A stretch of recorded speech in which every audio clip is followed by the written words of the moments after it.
Advertencia. Este capítulo contiene material fuerte. Si tú eres una persona sensible, te recomiendo que no lo escuches. De antemano, muchas gracias.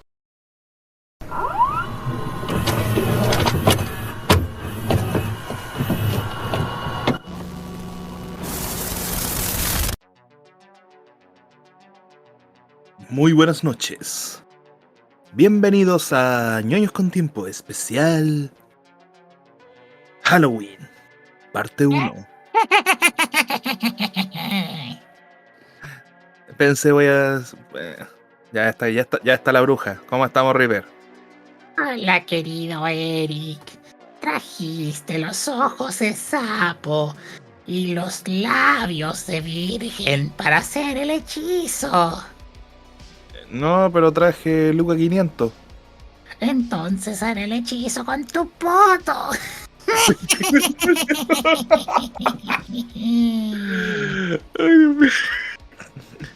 Ya, ¿cómo estamos, River? Muy bien, queridos y queridas. ¿Por qué Bienvenidos a la empezamos? noche de Halloween. No, ya no más risas. Ya no más risa. Van a decir, ¿por qué no está el muy buenos días, tardes o noches? Y sí el muy buenas noches. Simple. Ya lo dijiste, así que ya estuvo. Ah, bueno, sí, pero igual. Les vamos a explicar el porqué. Simplemente en Halloween nos ponemos un poquito más tétricos y menos happy. Bueno, ¿cuándo hemos sido happy? ¿Cuándo hemos sido happy, weón? Cuando yo estaba curado de ese capítulo, cuando me puse a hablar de Black Araña. Ah. Ya, No, ya, digo, no, yo no estaba curado. Niños, no consuman alcohol. no, el alcohol es malo. Salud. Salud.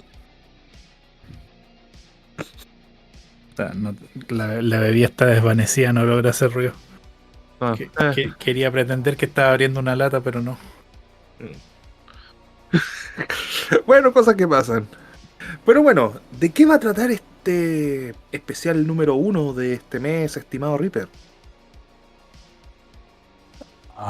Vamos a hablar de 6 personas particulares que nos recuerdan el espíritu de... No, mentira, el espíritu de nada nos recuerda lo más terrible y horrible de la humanidad. Lo que tan bajo puede caer el humano como especie. La decadencia máxima. Y en Dijo el algunos Dross. casos, y en algunos casos, la realidad supera la ficción. Y por si acaso, para los que no sabían, ese ruido es de Dragon Ball GT. Sí. Y no tiene derecho de autor. Sí. ¿Y por qué no lo ocupamos que somos hueones?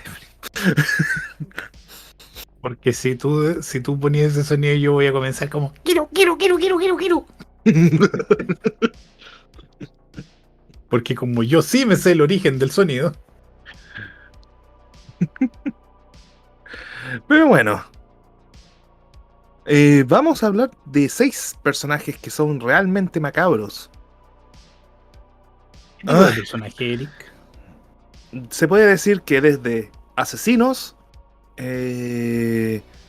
locos fanáticos religiosos y personajes que tienen ciertos apetitos no muy agradables. O sea, en resumidas cuentas, para las personas que simplifican todo, asesinos seriales. Yeah.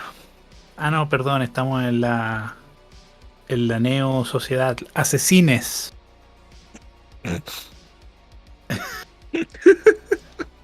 Ya. Pero gente, simplemente vamos a hablar de esta gente que lamentablemente eh, ha llegado a un punto que es muy macabro, que es muy oscuro. Y la verdad, fuera de broma, hubo un momento que nos sentimos súper mal, como que nos dio un poquito de asco y una sensación así ultra fatiga al encontrar estos personajes. ¿Te pasó eso, Reaper? Ay. Como dice esa famosa frase, Ya nada me sorprende. Sí. Pero bueno, vamos a partir con el amigo Reaper para que empecemos con el más suave, yo creo. Bueno, empecemos con el más suave. Ustedes saben, y yo creo que ustedes saben, que el concepto de un asesino serial no es nuevo. Ha existido durante mucho tiempo. El primer asesino serial del que les voy a hablar es Amy Archer Gilligan. Ella nació el 31 de octubre de 1873. ¿Qué hacía ella? Me preguntarán. Yo les voy a comentar. La famosilla Amy Archer Gilligan era una hermana, una persona, ¿cómo decirlo? No al servicio de Dios, pero sí trabajaba en un hogar de ancianos de la iglesia. Y por ende, se le decía hermana porque era parte de una organización eclesiástica. Ella trabajaba en el hogar, ah, ¿cómo se llama? Archer Home o Hogar Archer para los ancianos y enfermería. Eso fue en Windsor, Connecticut. Que si me preguntan dónde está Windsor, Connecticut, está en el lindo país de los Estados Unidos. Ella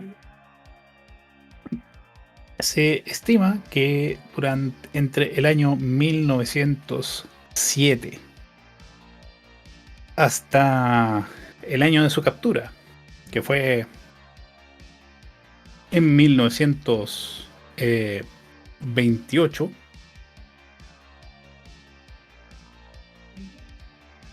mató aproximadamente unas 40 a 50 personas.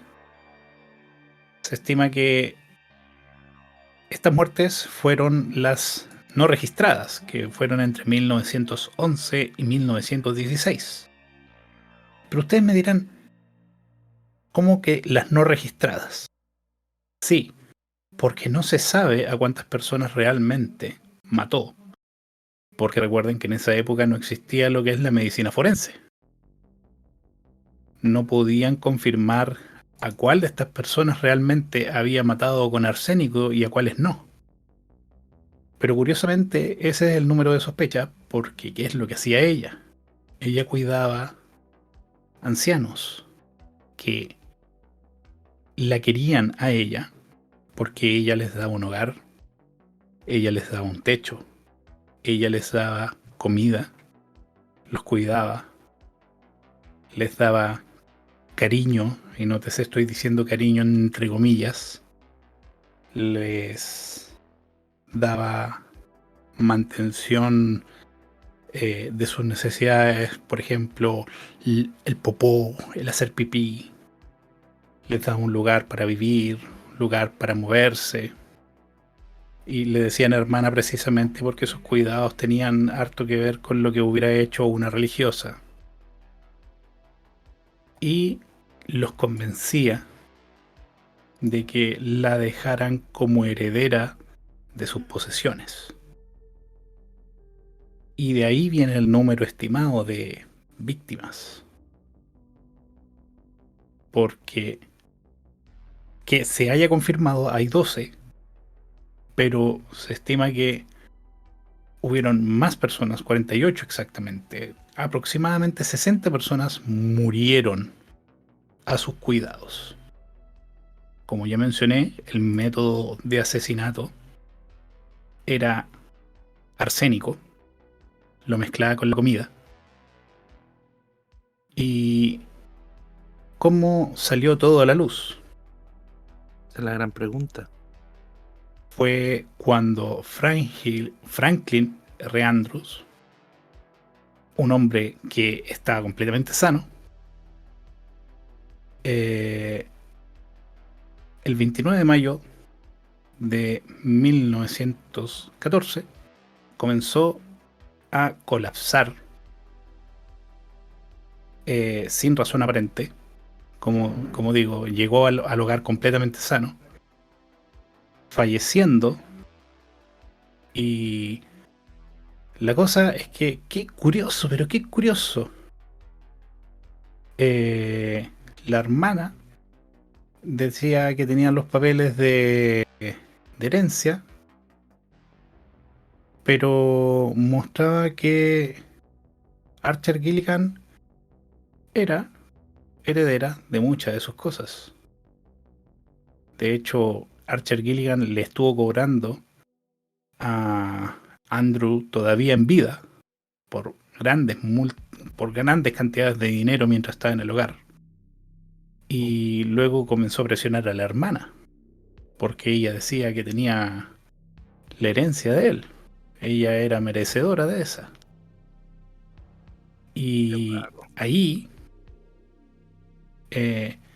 mientras las muertes continuaban, la hermana de Franklin Andrews reportó estas sospechas y literalmente no le hicieron mucho caso. Llegó su historia a un periódico donde fue publicado y recién ahí, 2 años después de la muerte de Franklin Andrews, sí, la inutilidad policial existía en esa época, como también todavía existe hoy en día. No, y nótese, no todos los policías son inútiles, pero lamentablemente sí está corrupta la organización, afectando a los pocos eslabones buenos que todavía nos quedan. Y no me refiero a solo el país donde yo vivo, sino que en todo el mundo, por si acaso. Y la investigación duró 1 año más. O sea, 3. 3 años después de la muerte de este pobre hombre. Ay, Dios mío. Bueno, los resultados fueron interesantes. Porque comenzaron a exhumar algunos cadáveres y finalmente se dieron cuenta de que habían cadáveres con claras muestras de algún químico en el estómago y en el el tracto digestivo, boca, porque ustedes saben que el arsénico es un potente veneno, o sea, deja marcas. Recuerden que hasta el día de hoy es uno de los venenos que se ocupan para matar ratones. Y por si no lo sabían, ya lo saben. ¿No es cierto, Pizarreño? Y bueno, los comerciantes locales fueron a dar testimonio de que ella realmente compraba grandes cantidades de arsénico porque ella alegaba que había muchas ratas en el hogar. Fue arrestada y juzgada por asesinato en 1917. Pero mira qué curioso esto. El abogado logró que los cargos se redujeran a un solo cargo de asesinato. Pero qué buen abogado. Pero bueno, finalmente el 18 de junio de 1917 fue encontrada culpable y sentenciada a muerte. A pesar de que fue sentenciada a muerte, no se ejecutó. Y se hizo un nuevo juicio en 1919. ¿What? Sí, querido Eric, ¿tú pensabas que eso se daba solo hoy en día? No, se daba en la época de antaño también, donde hubo un nuevo juicio y ocupó la herramienta que hoy en día la mayoría de los abogados desalmados y la gente que se quiere salir con la suya y vivir un tiempo en paz y después volver para salir y seguir matando, que ya ha pasado muchas veces, declaró locura. Y su hija declaró que su madre era adicta a algunas drogas, incluyendo opioides como la morfina. El opio, una de las drogas más potentes hasta el día de hoy. Exacto. Fue declarada culpable de asesinato, pero le eliminaron la sentencia a muerte y fue declarada culpable con sentencia perpetua en un asilo. En 1924 fue declarada mentalmente incapacitada, que si eres un poco buen actor y sabes cómo hacerlo, es súper fácil de fingir. Y fue trasladada al hospital de Connecticut de Middletown, donde permaneció hasta su muerte el 23 de abril de 1962. O sea, al final esta tipa vivió una vida no normal, pero casi no vivió en la cárcel. Y no fue ejecutada después de que habían pruebas en su contra. Qué macabro. Lo que nos enseña 3 lecciones. 1. Si matas a alguien, declárate loco. 2. Un buen abogado se puede, a pesar de que sea sentenciado a muerte, puede hacer que anulen esa sentencia y hagan otro juicio. Y 3. La gente en hogares no le importa a nadie, porque esta mujer estuvo impune y pudo hacer lo que quiso durante casi 2 décadas, porque se estima que ella comenzó a matar desde el momento en que el hogar se abrió en 1907. Y estuvo... No, mentira, una década entera. Una década entera, me equivoqué en mi matemática. Perdón, me castigo. Ya, tranquilo, si no pasa nada, Me castigo.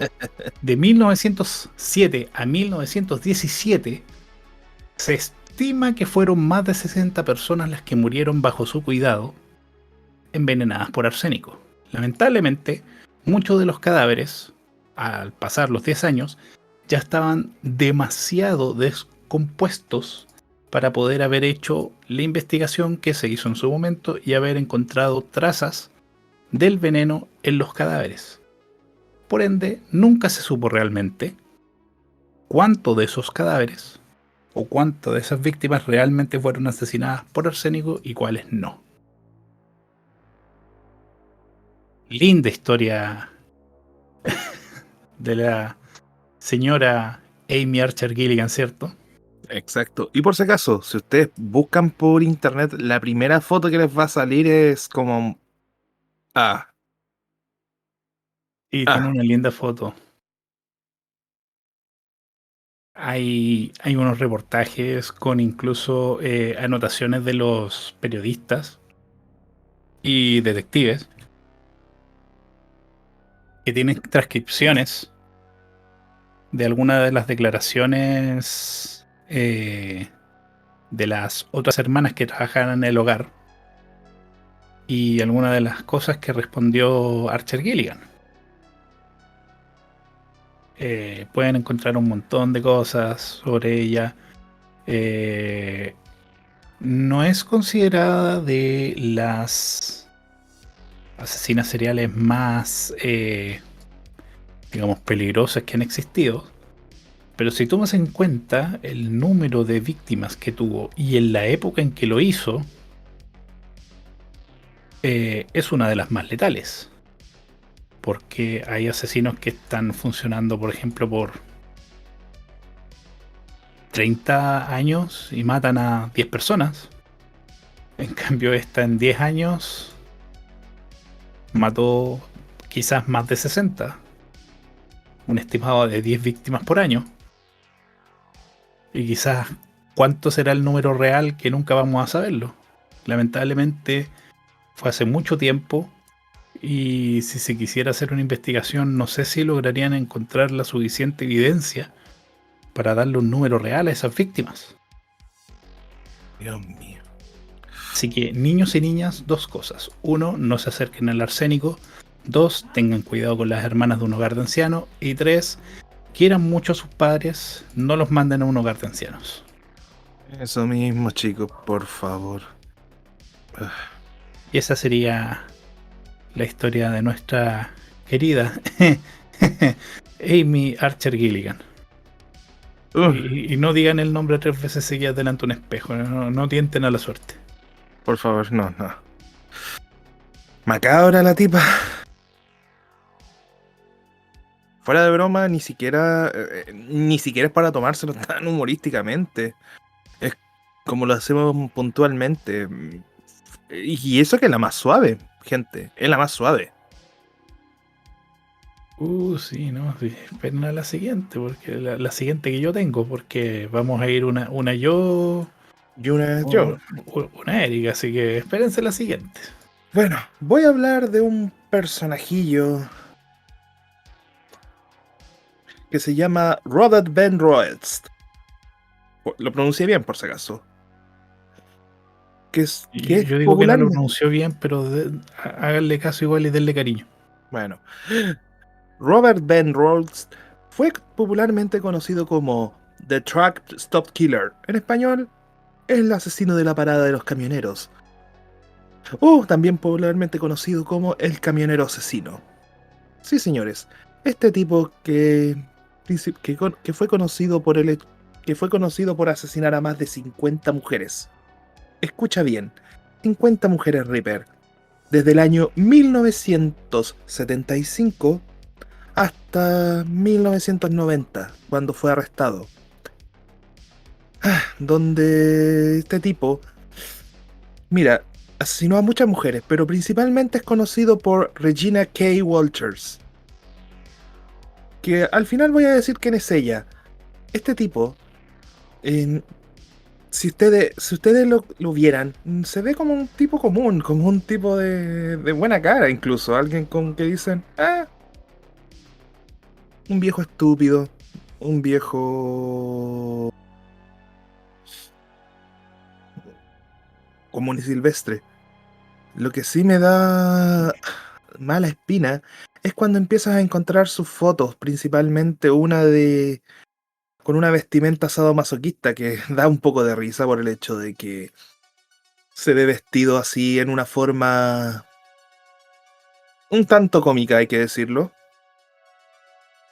Pero este tipo, entre, se puede decir casi durante 2 décadas, mató a 50 mujeres. Mujeres que querían un aventón para llegar a sus casas. Piensa un poco, Reaper. ¿Qué pasaría si tú de repente... claro, tú no, porque eres hombre en este caso. Y no estoy diciendo de que está bueno matar hombres. Me refiero a una persona que no supera más de los 15 años, sea encerrado en una parte trasera de un camión. Y cuando llegas a un punto, el tipo te fotografía cuando te dice que te va a asesinar. ¿Te imaginas eso, River? Bueno, lamentablemente no es muy difícil de imaginar porque ya a estas alturas las historias que se conocen, como te dije al principio, ya nada me sorprende.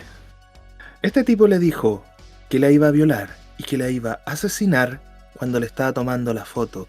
Si ustedes buscan en internet a Regina K. Walters, van a encontrar una foto de una chica con un vestido negro, de pelo corto y zapatos negros, en una cabaña totalmente arruinada, que se puede ver incluso una carretera en la parte trasera, y con una cara de horror. Tenía tan solo 14 años de edad cuando fue asesinada. Una de sus víctimas. Nunca se encontró el cadáver hasta el momento.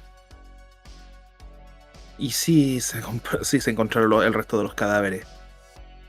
Lo que sí, cuando empezaron a indagar en su vida este tipo, encontraron cosas como sierras, cuchillos, cadenas y más de una posición de arma bastante macabra. Es que es difícil hablar de este tipo porque la verdad existe poca información, existe poco de él. Piensa que este tipo tuvo más de 50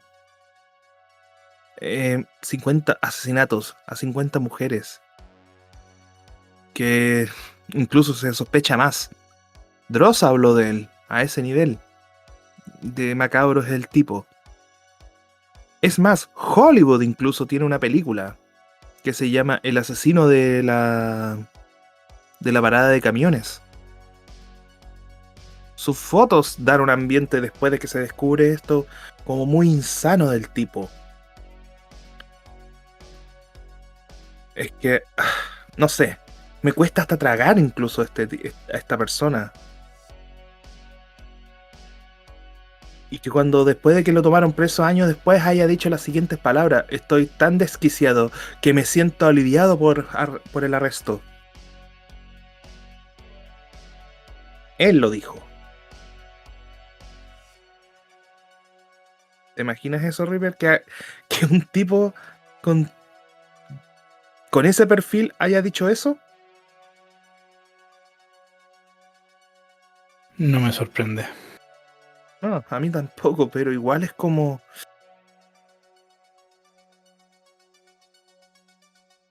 Es que. No bueno, sé. este tipo me sorprende que haya nacido en 1945 en Columbus, Iowa. Que fue Nuevamente Estados Unidos. nuevamente Estados Unidos. Dios mío. Es que, a ver. Es que ya, vale. La mayoría de los asesinos que vamos a hablar sí están en Estados Unidos. Pero aún así, puta, no creo que sean los más macabros. Pero siempre te da esa sensación, esa mala espina de tipos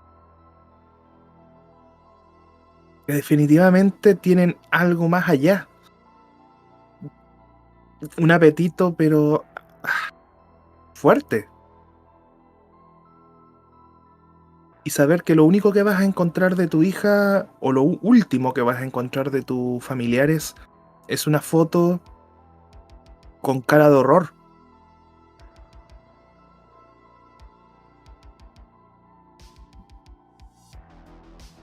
Uf, es que de verdad, me gustaría hablar un poco más allá de este tipo, pero es muy poco lo que se sabe. Se sabe que nació en Alemania Oriental, pero casi vivió toda su vida en Estados Unidos. O sea, no nació en Alemania Oriental. Perdón, disculpen. Sino es que él que vivió también en Alemania Oriental, después en República Checa, y después también volvió a Estados Unidos. Es más, después de su último asesinato con el que fue descubierto, logró volver a Estados Unidos, donde quedó cadena perpetua. Lo trataron de meterlo como persona con problemas psiquiátricos, pero... ¿cómo lo digo? Se le notaron mucho las armas que ocupaba para matar a sus víctimas. Eso, Reaper. No puedo decir más de este tipo. Voy a dejar en el link para que ustedes vean, bueno, cada uno de los perfiles de los asesinos. No puedo hablar más allá de este tipo. Es indefendible lo que hizo. Y ahora. Y ahora, ¿Algunas últimas palabras, Eric? gente, ¿Alguna conclusión? miren, gente, si ustedes quieren pegarse un viaje, mejor gasten un poquito de dinero. Irse a Aventón no son buenas experiencias. Nunca se sabe lo que uno va a pillar ahí. Puedes tener suerte y puede que la persona que te recoja de verdad sea una persona de bien y te va Es a la- permitir cumplir el sueño de viajar y recorrer llega- una gran distancia. pero puede ser esa cifra mínima que nunca va a volver a ver a sus familiares. Y se va Es a una... transformar. Termina. Y es que se va a transformar en una cifra más de personas desaparecidas o muertas. Y eso también va hacia el otro lado. Uno no sabe cuántas personas desaparecen al año que iban en el auto y recogieron amablemente a un pasajero para nunca más aparecer también. Así que no se suban a un auto de extraños y no dejen que extraños suban a su auto.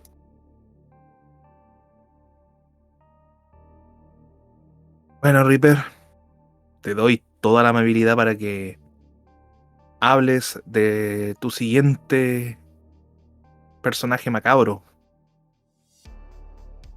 Nuevamente nos remontamos a la época de antaño.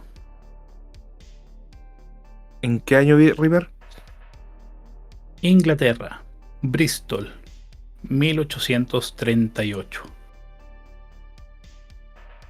Hija de un zapatero, tuvo el privilegio de aprender a leer y a escribir cuando la mayoría de las personas eran analfabetas. Se formó como enfermera y también como partera, o lo que actualmente conocemos como matronas. Les estoy hablando de Amelia Dyer,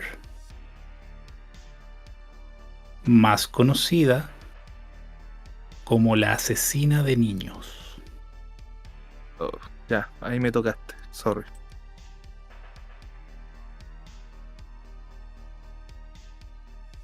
Un pequeño extracto de un reportaje que encontré. El aviso apareció un día de enero de 1896 en el diario Bristol. Busco mujer respetable para cuidar un niño. El aviso era de Evelyn Marmon, camarera de 25 años que había dado luz a Doris. Muy cerca de ese pedido estaba la oferta perfecta. Pareja casada, adoptaría un niño sano para vivir en agradable hogar de campo. 10 libras semanales. Porque, en esencia, lo que se hacía en esa época era que realmente no es que adoptaran al niño. No. El niño no pasaba a ser parte permanente de la familia, sino que ellos cuidaban al niño o niña por un precio bajo. La madre podía seguir visitando a su hijo o hija y esta familia, que tenía mejores recursos, que tenía buenos recursos, cuidaba de esta criatura hasta que la madre o el padre tuvieran los recursos suficientes como para decir, ¿sabes qué? Ahora yo puedo cuidar a mi hijo. Vaya qué época. Ahora actualmente eso sería visto horrible. Exacto. Bueno, mujer, esta joven mujer llamada Evelyn, se comunicó con Amelia y su marido y les entregó a su hija con ropa y el dinero.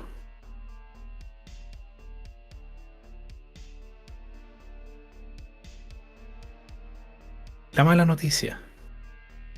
Evelyn nunca más supo de su hija. Su hija fue ahorcada y asesinada. Guau.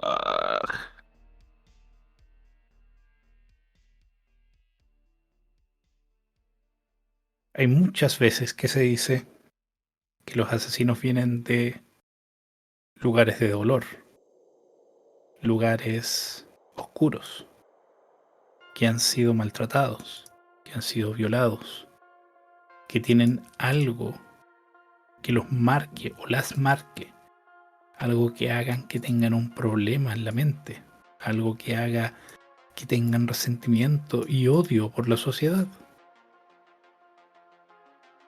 Pero como ya mencioné, ella era hija de un zapatero que ganaba muy bien.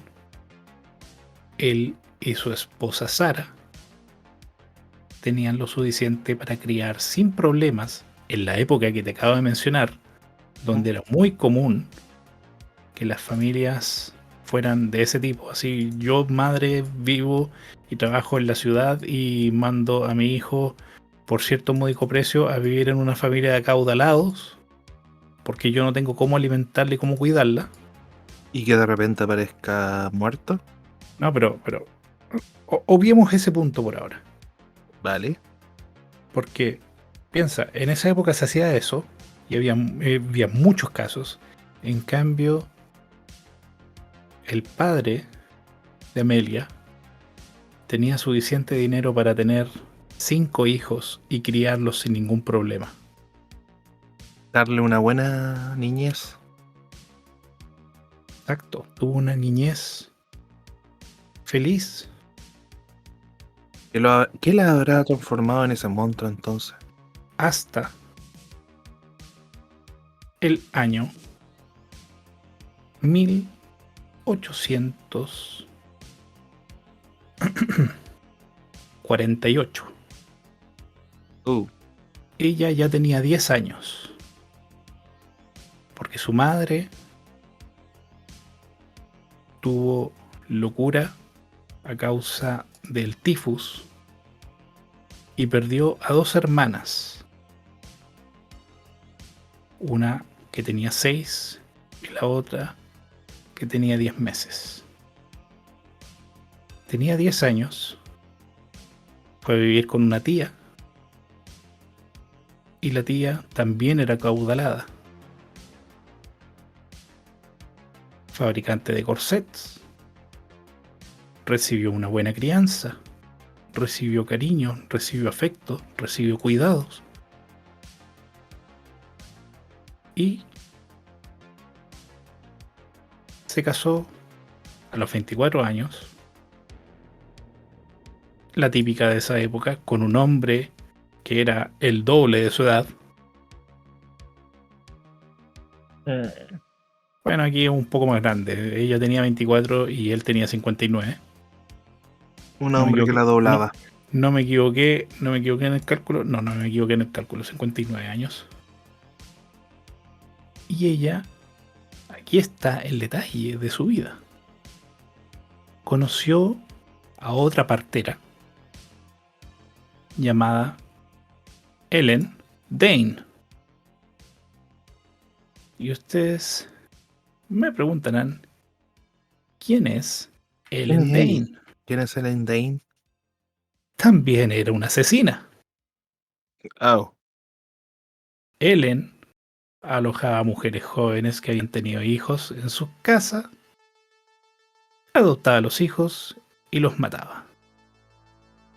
Y Ellen, en su amistad y cercanía con Amelia, le enseñó el, digamos, rubro, porque es difícil decirlo de otra manera, porque no es como que la locura se pegue, no es como que yo te diga, tú la tienes. No es como que yo te escupa en la cara, ahora tienes mi marca. Le enseñó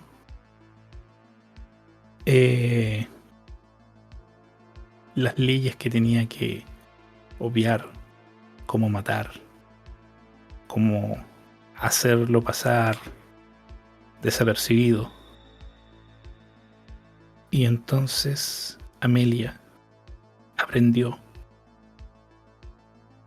a ser asesina serial de otra asesina. A veces Dios los trae y el diablo los junta, como dice el dicho. Se separó de su marido y comenzó con su macabra tarea. ¿Qué fue esto? ¿O cómo se dio? Nadie exactamente sabe cómo. Pero los registros indican que inicialmente sí cuidaba a los niños, pero lo que le había enseñado a esta mujer comenzaba a afectar su manera de trabajar. Y de vez en cuando un niño moría en su cuidado. Y curiosamente, todo se terminó convirtiendo en un juego de matemáticas. ¿Por qué? ¿Se acuerdan el sistema que les expliqué al principio? Cuando llega el niño, te entregan plata. Tú cobras por cuidar al niño. Y se muere. Llega el niño, te pagan, se muere. Qué pena, no hay devolución del dinero. Vamos a cuidar al siguiente. Y Dyer prácticamente no gastaba plata en cuidar a los niños. Y ese fue su método de actuar. ¿Durante cuánto tiempo fue eso, bueno, Reaper? En el año 1879, Dyer fue arrestada con el cargo de negligencia, no por el cargo de homicidio o asesinato. Fue detenida a 6 meses de trabajo forzado. Y el problema es que esa experiencia, si tú me preguntas, una persona inestable mentalmente, que es forzada a trabajar, con latigazos y cosas así, ¿eso le ayuda mentalmente o no? Para nada. Después de los 6 meses, volvió a la crianza de bebés, pero ahora había aprendido, había perfeccionado su mecánica, había ya perfeccionado cómo esconder sus pasos. Comenzó a envolver a los muertos en bolsas con ladrillos y los arrojaba al agua para que el cadáver no fuera encontrado. Comenzó a mudarse constantemente, cambiando permanentemente de lugar para poder seguir matando en otro lugar, cuando ya se había cansado de matar en el anterior. ¿Quieres saber cuántos años pasaron antes de que fuera arrestada nuevamente, mi querido Eric? ¿Puede decirme cuánto, estimado? La primera vez fue en 1879 y solo estuvo arrestada 6 meses. La siguiente vez fue en 1896. ¿Y cuánto tiempo? Wow. Sí, 17 años matando niños. ¿Cómo fue descubierta? Fue descubierta por un barquero que navegaba por el río Támesis y notó una caja en la orilla. Descubrió un cadáver de un niño, llamó a la policía. La policía comenzó a investigar y en la caja está escrito señora Thomas y la dirección. Grave error de la asesina. Cuando entraron a la casa el 3 de abril, las autoridades encontraron una escena macabra. No se descubrieron cuerpos en las instalaciones, pero encontraron toda la evidencia de las adopciones, las cartas de las madres preocupadas por la salud, recibos de anuncios en los periódicos, cinta adhesiva para estrangular a los bebés. Las autoridades estimaron que solo en ese lugar habían habido al menos 20 niños al cuidado de la, comillas, señora Thomas. Y se calcula, según varios investigadores de la época, que el número de víctimas de Amelia Dyer puede llegar fácilmente a los 600 niños y niñas asesinados. Luego de una ardua investigación, dieron con la señora Thomas, que era Amelia Dyer. La localizaron, la detuvieron, acusada de asesinato. No aceptaron su petición de demencia y fue condenada a muerte. Al fin. alguien. Bien ahí los ingleses por sobre los estadounidenses. Como siempre. El 10 de junio de 1896, Amelia Dyer fue ahorcada fuera de la prisión de Newgate. ¿Quieres escuchar un dato curioso? Dale. Le preguntaron si quería decir algo antes de morir, si tenía palabras finales, y ella simplemente, sonriendo, dijo: no tengo nada que decir. No tengo nada que decir después de 600 niños muertos. Y ese es el número estimado. Dejémoslo en 600. No quiero saber cuánto habrá matado en realidad. Sí, estiman que podría haber sido de 300 a 600. Pero, nuevamente, por el año en el que fue, la falta de tecnología forense y la imposibilidad de haber seguido bien los pasos de esta mujer, muy difícil saber exactamente dónde, cuándo y a quiénes mató. Quizás cuántas mujeres que dieron en adopción a su hijo y cuando nunca más lo vieron ni nunca más supieron de él por las condiciones sociales que tenían, ni siquiera hicieron la denuncia. No era algo extraño. Mis últimas palabras son las siguientes. Gracias a la fuerza, la situación de esa época ya no se da. Pero lamentablemente, y esto es una realidad, aún no existe un sistema donde mujeres que no pueden cuidar a su hijo o padres que no pueden cuidar a su hijo en caso de que haya muerto la mujer, que sean de bajos de recursos, le puedan dar a su hijo un cuidado básico y decente. Por ejemplo, aquí en Chile tenemos el Sename, que nosotros sabemos que no es una gran opción. Y bueno, es un problema que persiste. Pero como dije, gracias al avance, por último, ya no hay mujeres como esas que pueden aprovecharse literalmente de un sistema roto para satisfacer sus necesidades macabras. Ay. Entonces... Dios mío. No sé, yo no puedo hablar cosas de niño porque tú sabes que a mí... me choca. Realmente me choca, Ripper.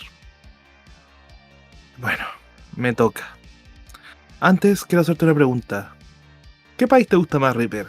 ¿Japón o Alemania? Y me voy por mis gustos personales, me gusta más la cultura japonesa. Qué apetitoso, diría yo. Pues el siguiente asesino proviene de ese país. Nuestro asesino se llama Ise Isagawa. A varios no les sonará ese nombre, pero popularmente en Francia fue conocido como el japonés caníbal.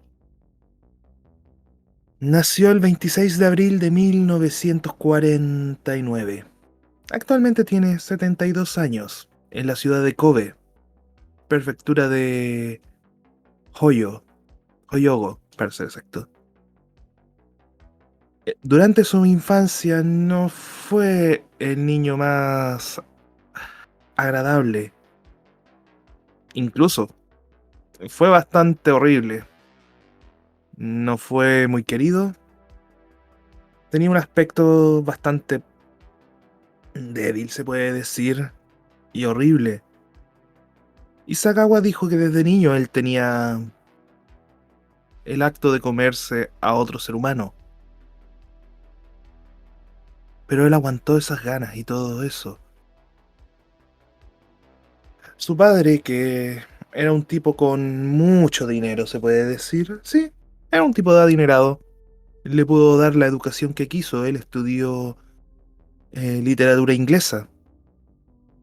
Él siempre tuvo esa atracción con mujeres de piel blanca o de aspecto bastante apreciable.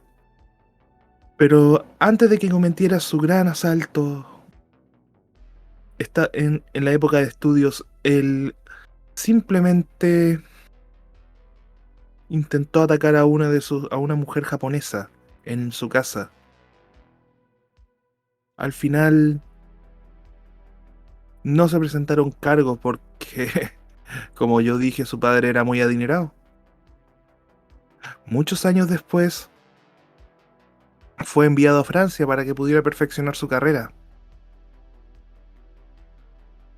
En ese lugar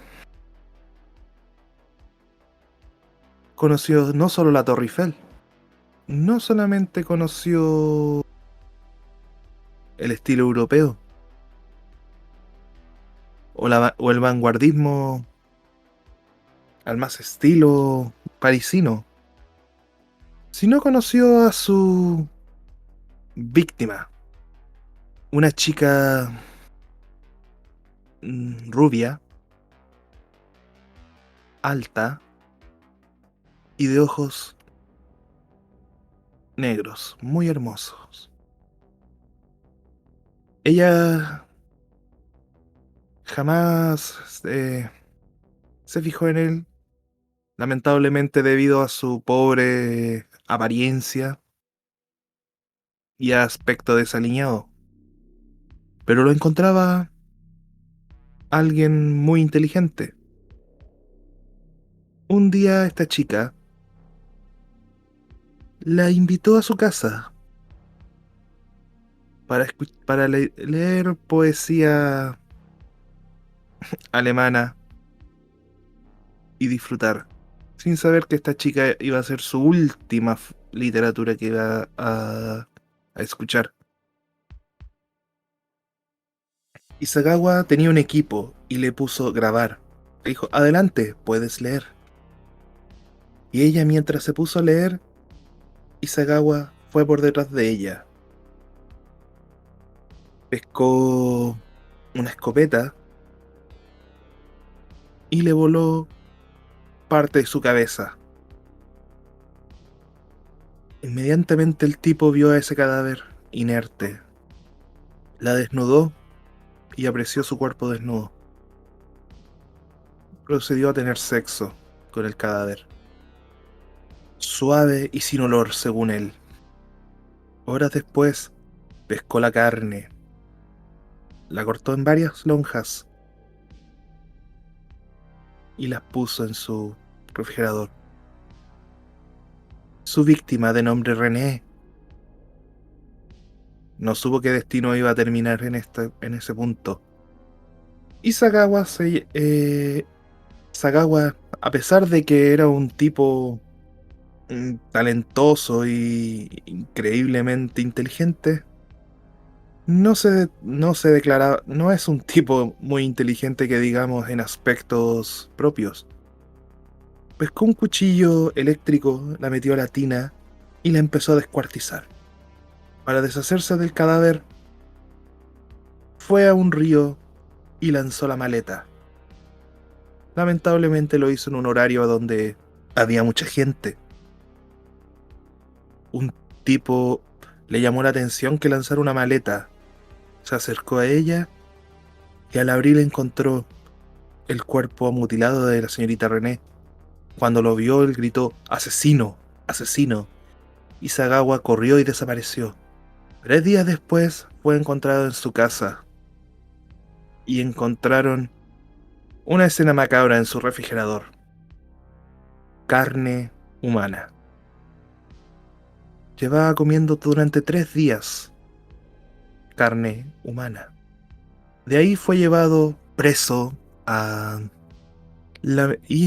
y después de 34 meses de estar preso en Francia, lo dejaron libre y se lo llevaron a Japón, porque lo declararon mentalmente inestable. Estuvo un par de meses preso en una cárcel en Japón y, valga la redundancia, fue liberado. ¿Sabes lo peor de todo, River? Cuéntame. El señor Issei Sagawa, después de esto, se transformó en una celebridad, actor porno y escritor, siempre haciendo halagos de que probó carne humana. Incluso si buscan en Google sobre la historia de él, van a encontrar reportajes, recreaciones y muchas otras cosas. Incluso, lamentablemente, van a encontrar fotos de la señorita René. Actualmente Isagawa no está tan extravagante como esos años cuando volvió a Japón en los años 80. Es más, bajó y ahora actualmente vive feliz. No, tú sabes que no es feliz. Bien, La víctima. lamentablemente no podemos tenerlo a precio de ella. Isagawa lamentablemente pudo satisfacer su fetiche y su horrible forma de vivir. Y muchas veces nos decimos nosotros cuando decimos no, si la sociedad no está tan loca, y descubrimos cosas como esta, que un tipo que se transforma en una estrella. Yo creo que eso es lo peor. Porque, mira, va a ser una comparación fea la que voy a decir. Pero Adelante. por último, sí, sí. Mira, en serio, no justifica nada, no hace que sea mejor o peor la situación, pero por último, si es que ella hubiera dicho, ¿sabes qué? Me voy a matar, puedes comerte mi cuerpo, y ella se hubiera matado. Por último, no sé que no está 100% del uso de su facultad mental en decir que va a hacer eso y realmente lo haga, pero por último hubo una decisión de ella en medio del asunto. Hubiera habido una decisión de ella en esto, pero el tipo le quitó la oportunidad de vivir sin siquiera ser castigado por eso. Y peor es que eso se transformó en una estrella por ese motivo. Ay, ay, ay, ay, ay. Ah, otro dato. El audio que es cuando les dispara Isagawa es considerado actualmente los media. Lo perdió, la policía francesa lo tiene perdido. Probable es que la Deep Web anda dando vuelta en alguna parte. Espero que nunca se encuentre. En lo personal.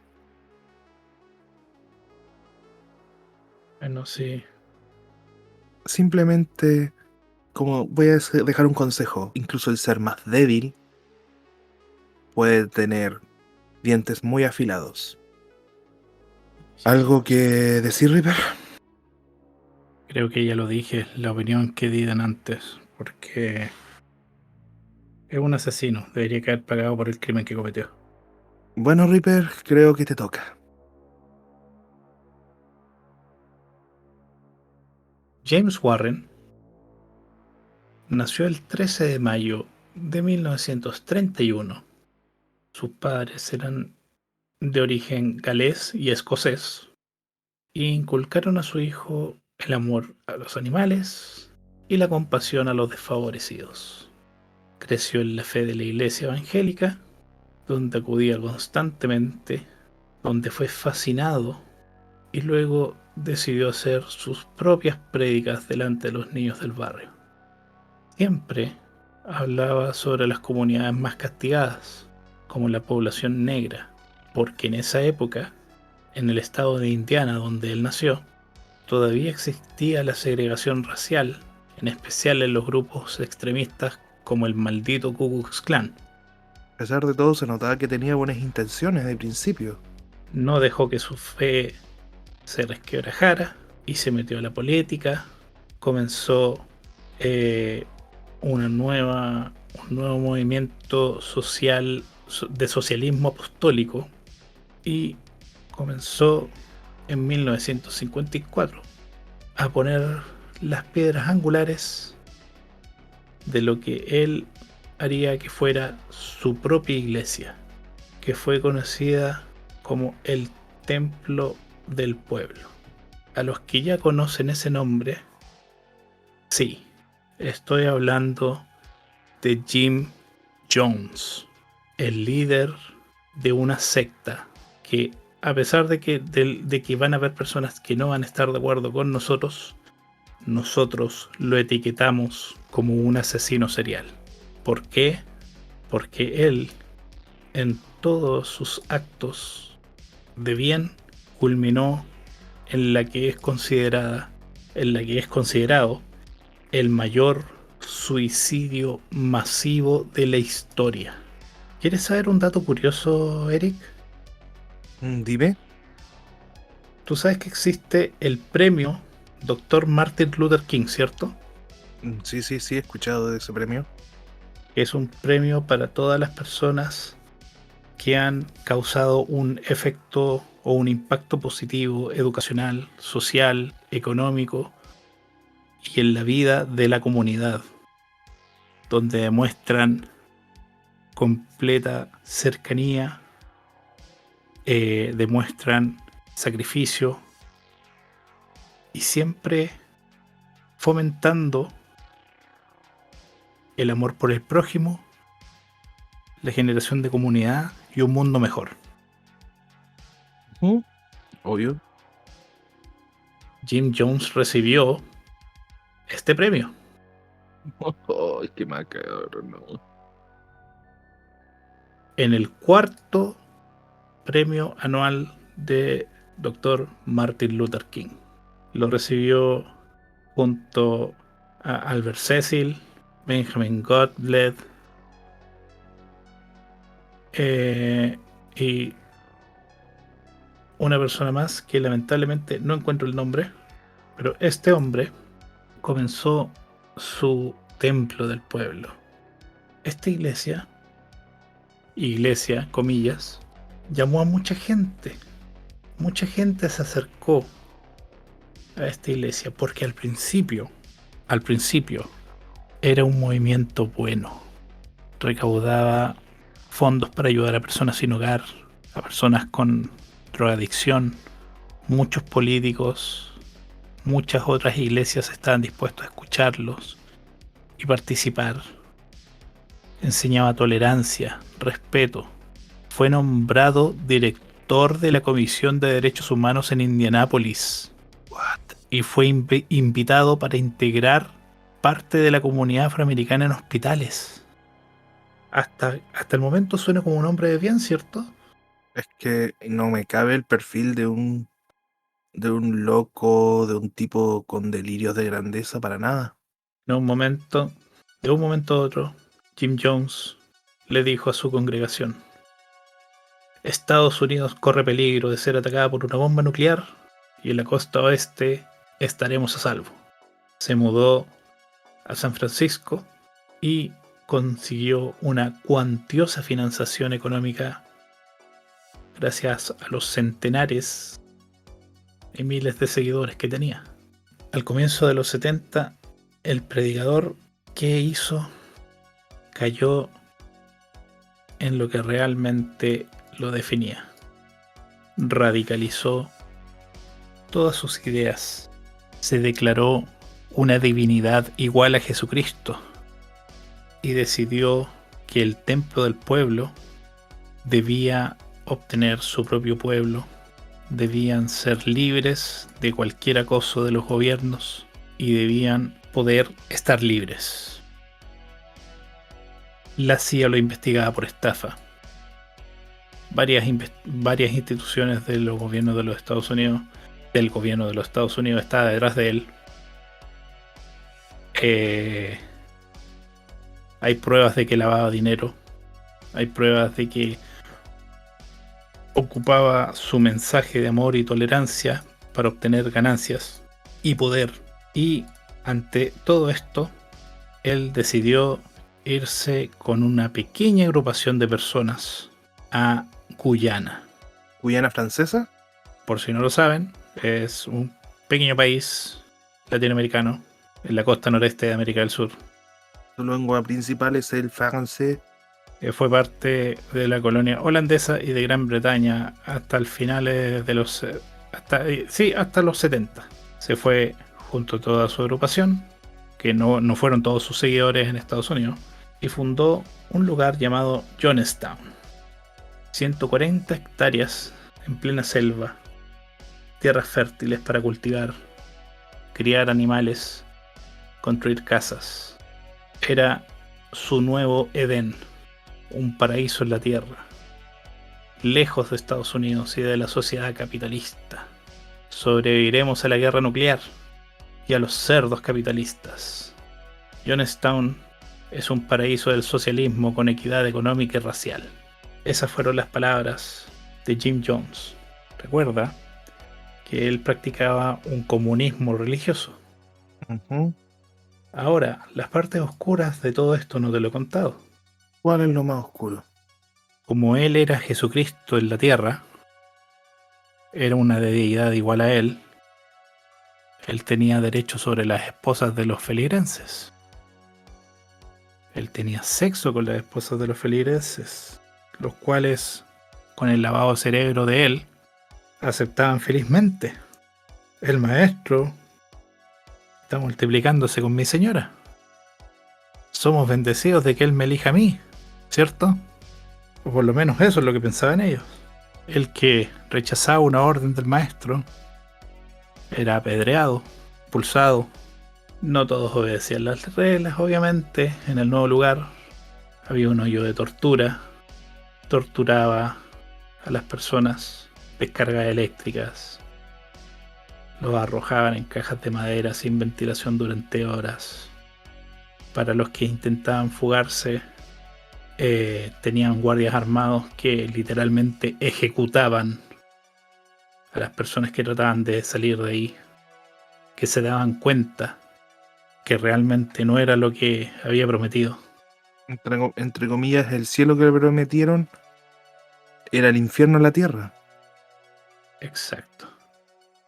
Y finalmente declaró una cosa que llamaba la Noche Blanca, ¿A qué se debió la Noche Blanca, River?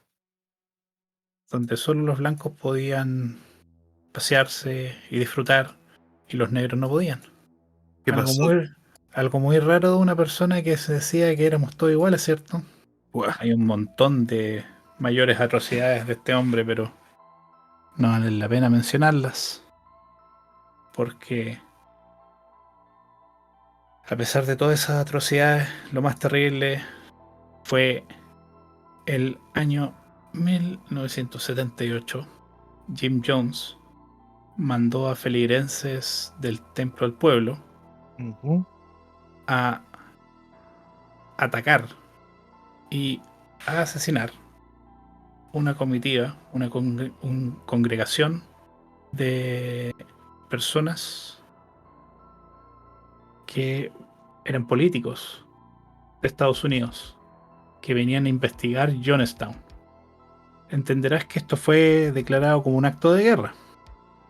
Obvio, mataron a políticos Una, norteamericanos. una congregación estadounidense que venía a investigar. Ujú. Si no me equivoco, parece que hubo un político de alta densidad que asesinaron ahí entre medio. Exacto. Entonces, cuando el ejército de Guyana, junto a varios operativos estadounidenses, rodearon Jonestown, Jim Jones convenció a la mayoría de cometer un suicidio revolucionario. Hay grabaciones donde él se escucha: tienen que matarse por por el templo del pueblo. Tienen que hacerlo por mí. Hubo gente que se escucha diciéndole: por el amor de Dios, llegó el momento de terminar con esto, logramos todo lo que quisimos. Pero no. Las personas que se negaron igual fueron obligadas a beber el veneno, amarradas, amordazadas, y finalmente, dentro de la locura religiosa y la ceguedad, 914 personas bebieron una dosis mezclada de jugo de uva con veneno, entre los cuales se encontraban 300 niños y bebés. Varias de esas personas murieron. De hecho, el número exacto fueron 917 personas muertas en total. No me digas El veneno que ocuparon fue cianuro, que para los que no saben, el cianuro es un componente químico que es efectivamente el más letal para el humano. Sí, hay venenos de serpiente que matan rápido todo, pero el cianuro, si tú te quieres matar y quieres hacerlo con un veneno, el cianuro es lo más efectivo. No les estoy diciendo que se maten. No lo hagan. No lo hagan. Tienen mucho por qué vivir.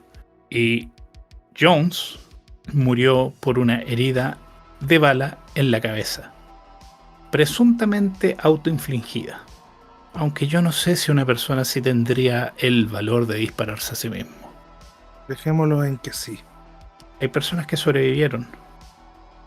Realmente hay personas que sobrevivieron a la ingesta del veneno. Personas que siguen vivos y que, no sé si pueden dormir bien después de haber visto lo que vieron. Si quieren investigarlo, les aviso: no es un crimen sangriento, pero es macabro. Es macabro lo que van a encontrar. Ah, Es algo oscuro. Van a ser de esas fotos que, si realmente tienen un corazón, tienen un alma, que si realmente tienen raciocinio y uso de una mente crítica, serán imágenes que no van a olvidar fácilmente. ¿Han habido mayores catástrofes en nombre de la fe? Sí, pero ninguna en nombre de un hombre. Las otras fueron hechas por una idea y fueron llevadas a cabo por la orden de reyes, generales, un montón de personas que estuvieron detrás de una idea que le vendieron a la gente. Aquí solo hubo un hombre que vendió un sueño y que muchos creyeron en ese sueño.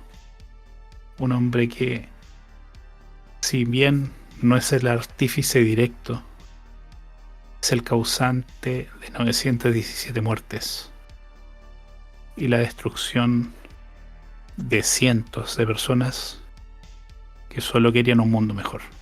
macabro. Uf. Pero ¿sabes, River?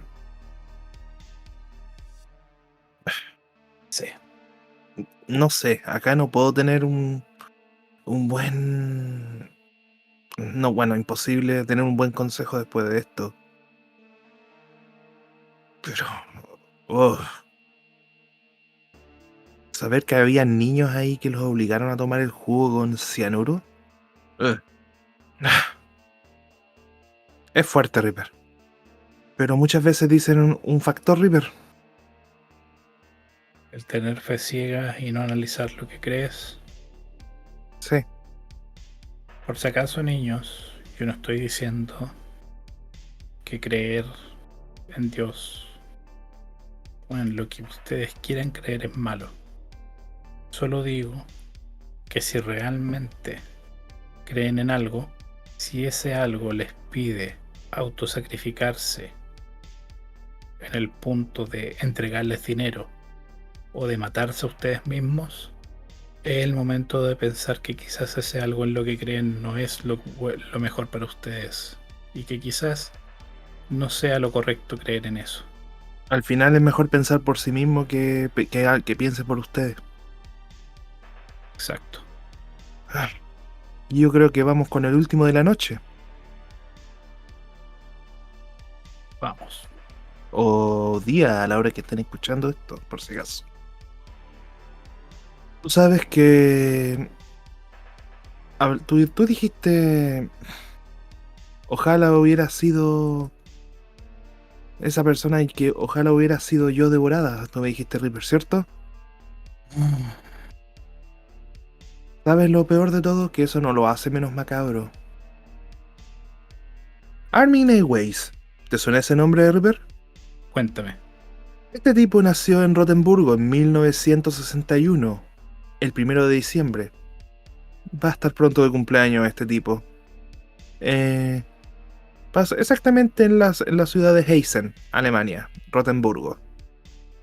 Su niñez fue bastante buena, se podría decir, pero con una madre muy estricta. Nunca lo dejó tener amigos.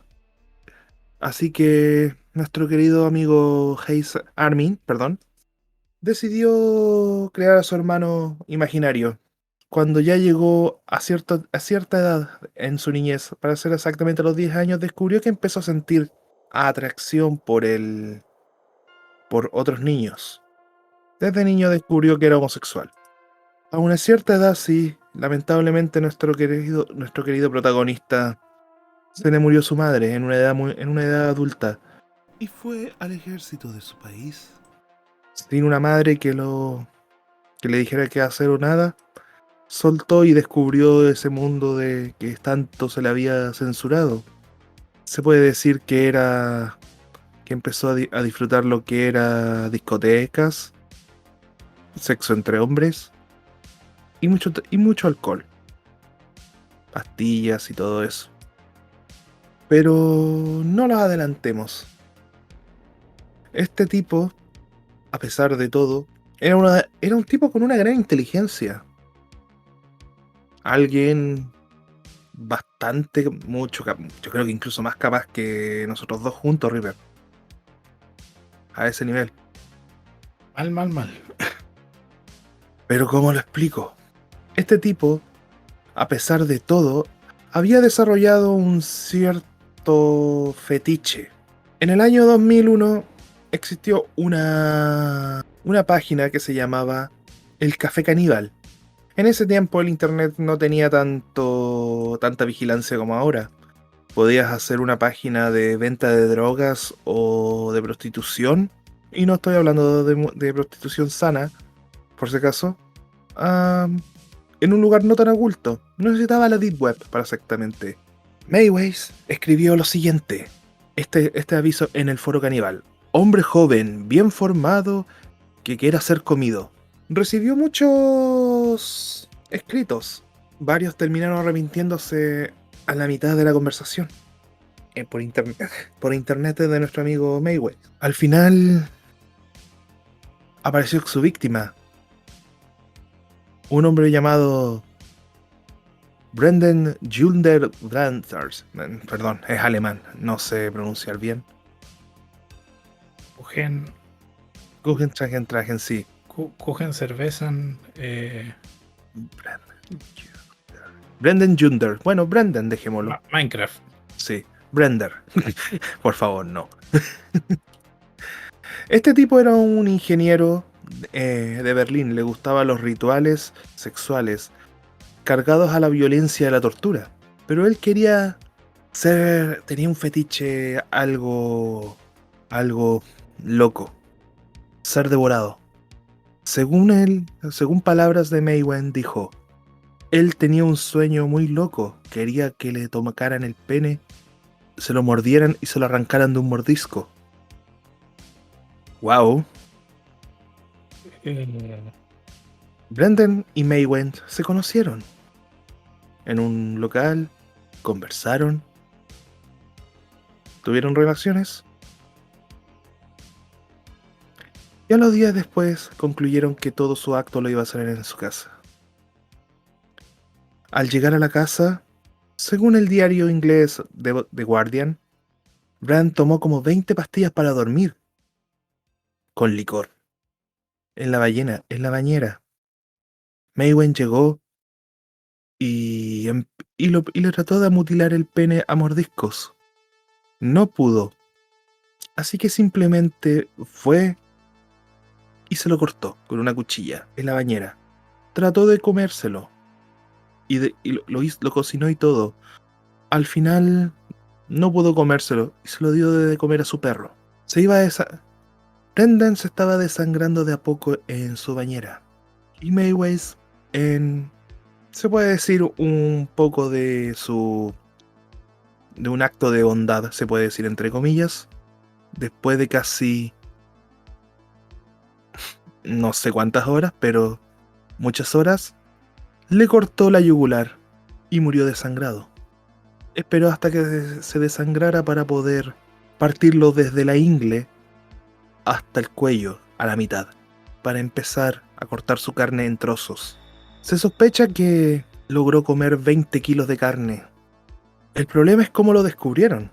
Brand tenía familiares y no sabían nada hace días de él. De repente trataron de buscar a este tipo, a Brandon, y curiosamente pillaron nuestro querido foro, el Café Caníbal, donde un tipo fue encontrado dando el aviso de que quería un hombre joven, bien formado, y con el escaso sistema que tenía en ese tiempo, lograron encontrar la dirección de Mayweather, entrando a su casa. Al entrar, encontraron un acto macabro en su refrigerador. Mucha carne humana. Y no solamente eso, se me había olvidado decirles esto, gente. Pero nuestro amigo Mayweather, sabiendo que no iba a probar durante mucho tiempo la carne humana, decidió grabar todo esto para su placer sexual. Y aquí viene la peor parte. Todos creían que había finalizado con que se hubiera comido la carne de él. No. En pleno juicio mostraron el video como prueba para demostrar cómo asesinó a su víctima. Muchos tipos del jurado y del juicio tuvieron que necesitar tratamiento urgente. Mayweather simplemente vio la filmación y sonrió. La última frase que dijo: maté a un hombre, lo corté en trozos y me lo comí. Desde entonces él siempre está conmigo. ¿Qué te pareció, River? Creo que mañana no voy a comer carne. Yo creo que voy a seguir un tiempo una dieta vegetariana. Ujú. Oh, ay, lo increíble que este tipo tiene un rango militar que se llama Owen Overfenderwell. ¿Qué significa? No, gracias. No sabe lo que significa. Muchas gracias. Pero es un grado militar en Alemania. Al parecer no es un grado bajo. Pero Ah, sí, muy macabro. Sí, aquí está. Es un cargo No es un cargo bajo en el ejército alemán de las fuerzas aéreas alemanas. O sea, tenía tácticas militares nuestro amigo. Yo creo que sabía por dónde hacer desangrar a nuestra víctima. ¿Sabes lo curioso de todo esto, Reaper? Cuéntame. Que si ustedes ven a Mayways y los fanáticos de Hannibal Lecter, si han visto la serie de Hannibal Lecter, se parecen mucho. ¿En qué sentido?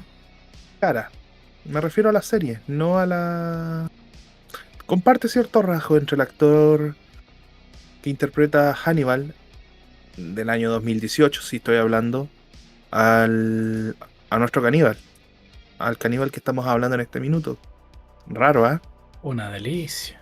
Mads Mikkelsen es el actor, por si acaso. Más conocido como el diseñador de la Estrella de la Muerte Ujú. en Rogue One. Vean la película. Así como para distraerlos de tanta cosa Heavy. macabra en Rogue One. Es bonita. Ujú. ¿Deja alguna enseñanza? No coman carne una temporada, gente. Así de simple.